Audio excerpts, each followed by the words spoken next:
Today I'm making a vintage Japanese dish found in a 100-year-old cookbook in the back of a thrift store. Welcome back to Eats History. This is Kiyaniko no Yokogamma, tender chicken thigh stuffed in a citrus fruit.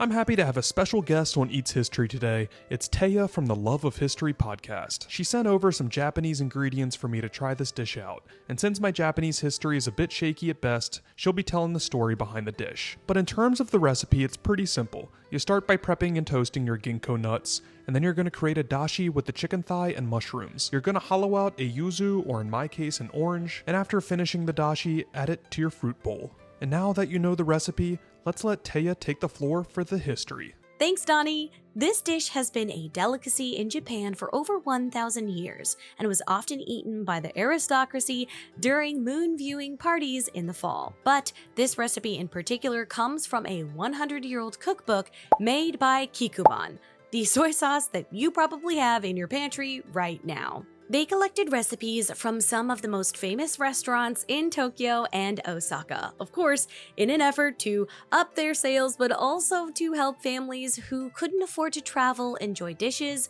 from the big city. It's pretty difficult to get your hands on a copy of one of these bad boys because they weren't really made to last, but the thrift store gods were on my side when I found this copy a few months ago for less than $1. This was an interesting taste. The dachi is a soothing broth, but the lack of seasoning for the chicken left a little to be desired for me. But it gets an extra point for the creativity with the orange bowl, 7.2 out of 10. Follow for more historical cooking.